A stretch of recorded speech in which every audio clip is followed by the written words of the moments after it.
Hello everybody, welcome to another great episode of Hillbilly Select Reviews, where I review every kind of beer, wine, liquor, liqueur,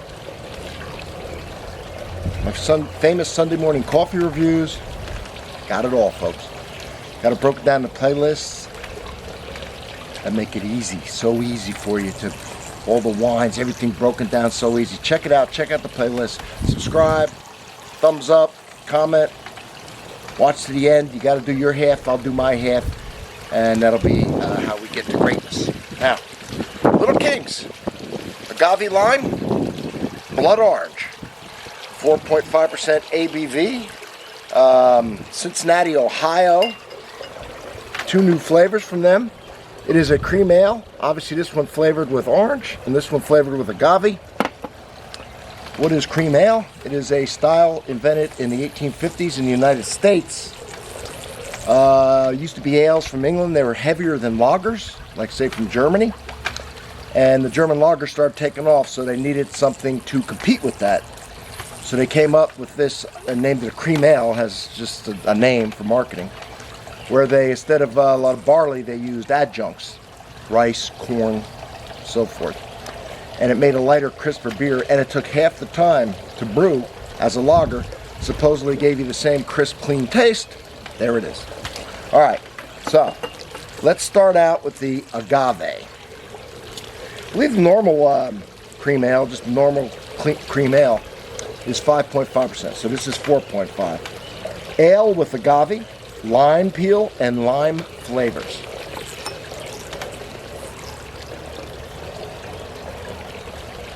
It's only 7 ounces. 207 milliliters right there. Ooh, I smell it. Yeah. You know, I like lime. Done lime beer, lime coffee, lime wine. I think that's all. Lime tea. So it's got a nice flavor of the lime. And the agave, you can actually smell. Agave syrup is used a lot of times to sweeten things. So I don't know if this is going to be sweet, but let's give it a taste.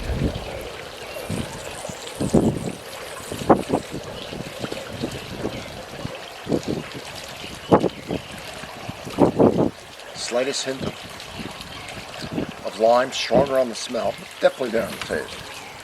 And the agave taste. Interesting. It's a nice flavor, actually. It really is. It's a very nice flavor. Great. Today's very hot here, and so this is what you want. 4.5%, small, 7 ounce. Take a break from doing some yard work or whatever. This is what you want.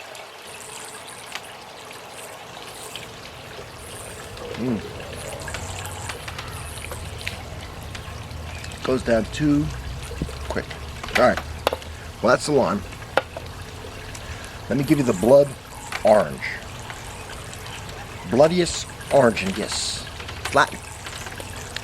All right. There it is. There is the blood orange.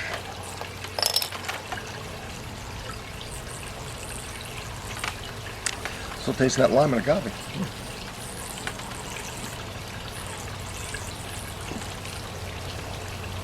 This one, the orange, is way more subdued than the lime agave was.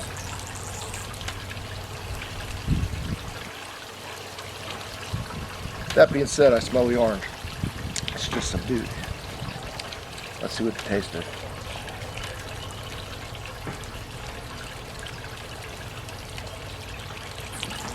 It's there on the taste.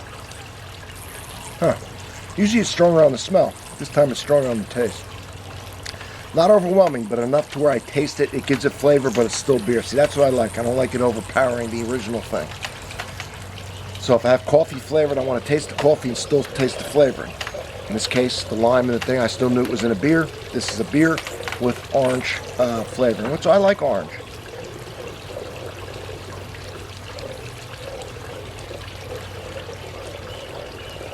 Yeah. Definitely a hit of the orange. Again, a nice sessionable, as they say. drinkable, refreshing beer.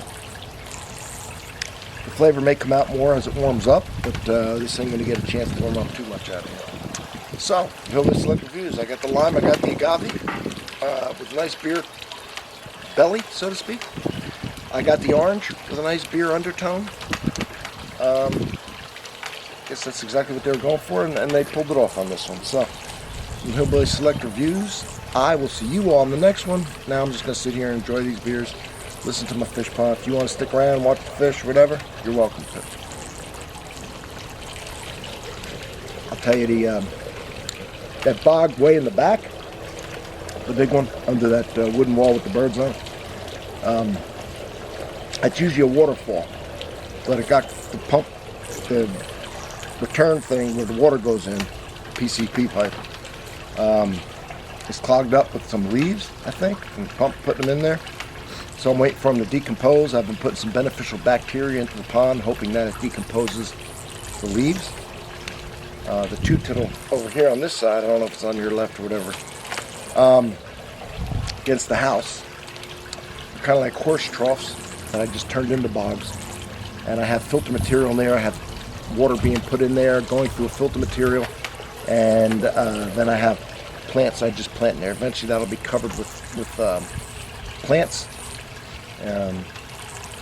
which is obviously unbelievable for the water quality. Now, you know, the filter material is good for the water, or excuse me, for clarity, but the plants is good for the quality of the water, because I have some giant fish in there, and I feed them a lot. So I what I call over aerate and over filtrate to make up for that. And that's how I keep pretty big fish in this pond out here.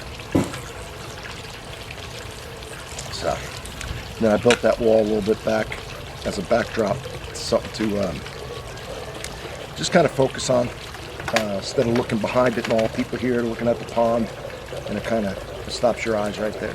Plus I like, you know, the seagulls and the boat stuff on it. In the pond, if you look, I don't know if you can see it, it's just starting to bloom now, the bog, I mean. I've got iris in there, and they're different colors, and they'll look beautiful here in the next couple of weeks. And hopefully that little waterfall will be working by then. I know this is going in and out of focus, doesn't know what to focus on, me or the, let me do that. Me or the pond. I think that'll help.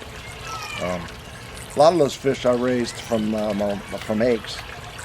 My father did, really. And a lot of these fish are Japanese stock that I bought at koi shows and so on. So I'd say the oldest one, I had them all from either from eggs or from nothing more than that big, an inch or two, probably 2-3 inches, 5-6 years. They grow really fast first year or two, and then they slow down a little bit. But like I say, overfiltrate. Make sure you got plenty of plants, plenty of filtration, plenty of air, oxygen. I have an aerator in there. I've got the waterfalls and stuff and so on. I have my gutter going into there from the roof, which my roof's older, so it's not got a lot of new poison material on it. And that gives me water changes every time it rains, keeps the quality even further. You know, helps it even more. So, that's it. No, that kills the orange. They kill off the agave. But I spend a lot of hours back here. Usually face the other way. So I'll show you this here. I got a lot of hanging baskets with flowers and herbs, all kinds of herbs. Some bird feeders. Behind us there, if you were to go behind that to the that way of the shed, because that goes back. That shed's in 12 feet, and then behind that I got 5 foot. But to the side of that I got 3 gardens. Other kind of peppers and tomatoes and cucumbers and all that kind of stuff.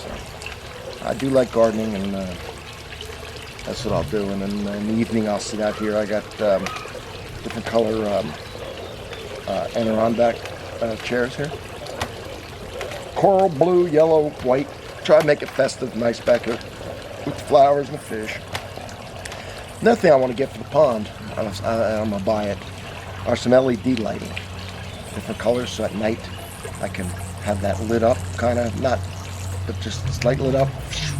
Fish swim by it, be able to see them. That'll be cool. I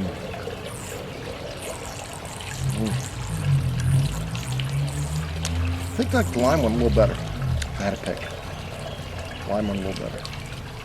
And that's it. And this is what I do. In the morning I'll come out here and drink coffee.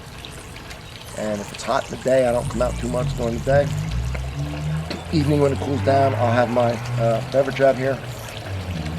Whether it's a glass of wine or some type of liquor or something like that, a shot.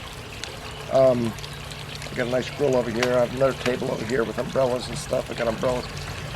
Sometimes I do that, but it's real hot. Now, if I'm doing yard work, it's real hot. I might sit out here and take a break with a beer, watch the fish, feed them. I feed them about 3-4 times a day. Not a lot, but enough. Different feedings. Probably overfeed them a little bit, but I overfiltrate for that reason. And I get the water changes every time it rains coming off through. So even a little bit of rain gives me a nice change in there, and all the plants and everything. So but you got to be careful. If you have any questions, I have a playlist that has to do with my fish pond. Talk about stuff in detail, about how the bog and plants work. So I actually dug this by hand and did it all by hand. Don't suggest it. It is the third one I've done that way, and I won't do another one that way now. So get any more built, it'll be done with a machine to dig it.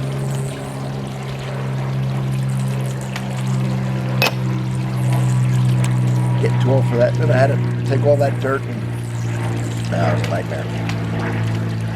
That pond, I don't remember, I think it's 17 feet long plus 5 feet from the bog, 4.5 foot wide and 4.5 foot deep. So if I double that, it's a hell of a swimming pool.